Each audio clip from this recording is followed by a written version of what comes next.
You know how sometimes the past has a way of finding its way back into your life, when you least expect it? That's what happened to me.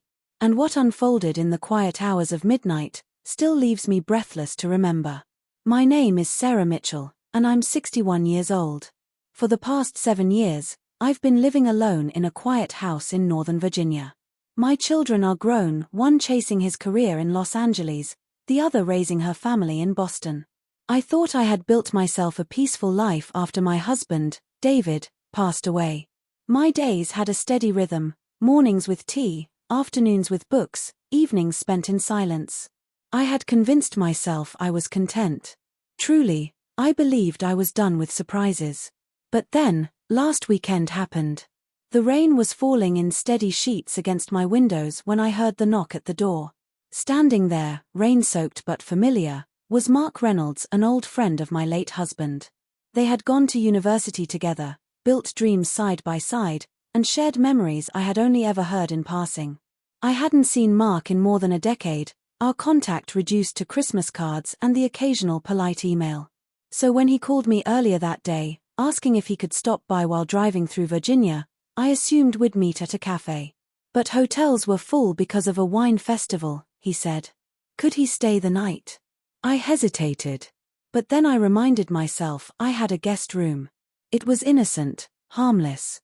He was, after all, a friend.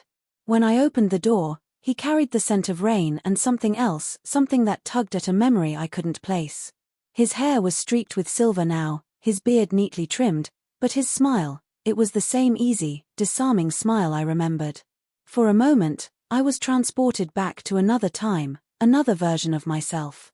We started with small talk in the foyer, but soon migrated to the kitchen. I brewed tea, and he splashed a bit of whiskey into his. Hours slipped by as we sat at the kitchen island, our words weaving through old stories, laughter, and quiet pauses. It wasn't rushed. It wasn't forced. It was the kind of conversation I didn't realize my soul had been starving for. At one point, Mark reached over and tucked a loose strand of hair behind my ear. My breath caught. My skin warmed.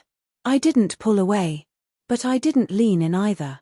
It was one of those moments that hangs in the air, waiting for an answer neither person is ready to give.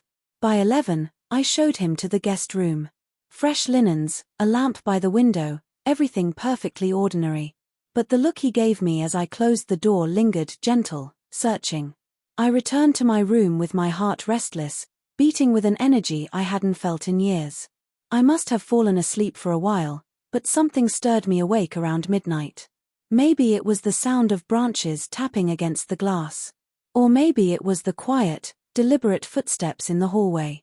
Curiosity tugged at me, and before I could second-guess myself, I stepped into the hall. A faint glow spilled from beneath the guest room door. Candlelight. My pulse quickened. I pushed the door open softly. There he was. Mark sat on the edge of the bed, the flame of a single candle flickering shadows across his face.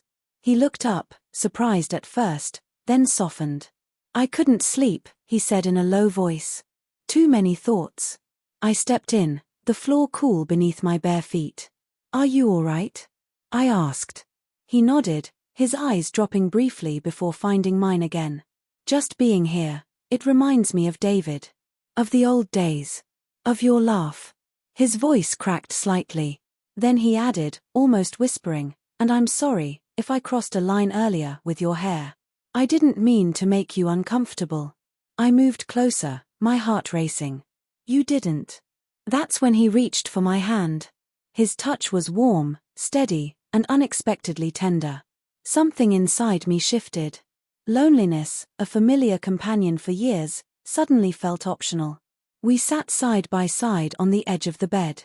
The candlelight wrapped us in its soft glow, like time itself had slowed. He confessed things I never knew, how his marriage had ended quietly 10 years ago, how he sometimes longed for the version of himself that used to dream bigger. I told him my truths, too, the empty years after David's passing, the ache of silence in a too-big house, the fear that maybe I had already lived my last beginning. He listened. Really listened. And I realized how rare that had become. Eventually, we shifted against the headboard, our shoulders brushing, our hands still linked. At one point, I rested my head on his shoulder, and he lowered his cheek to my hair. I closed my eyes. For the first time in years, I didn't feel alone. I felt alive. We talked until dawn began softening the windows. At the threshold of my room, just before he returned to the guest room, he squeezed my hand. "Thank you for letting me in tonight," he said.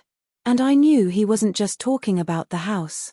The next morning, I found him in the kitchen, hair damp from his shower, looking unexpectedly young in a simple t-shirt. He smiled at me, and for a moment, it felt as though the years between us had folded in half. We spent the day together, cleaning the garden, sharing stories, laughing more than I thought possible.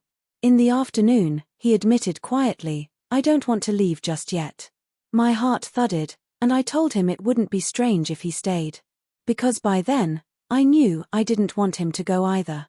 That evening, as the sun set, painting the sky in gold, we sat on the porch with glasses of wine.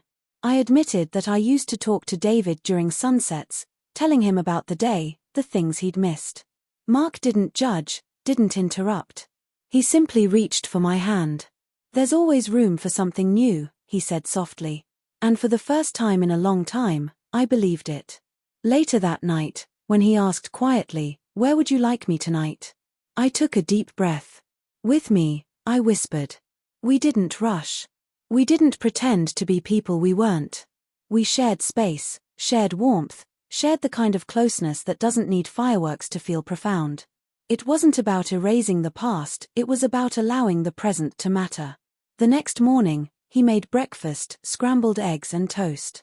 And as I watched him move about my kitchen, I realized something simple but life-changing. Love doesn't follow a timeline. Sometimes it circles back, sometimes it waits for years, and sometimes, it shows up during a rainstorm, asks to stay the night, and changes everything.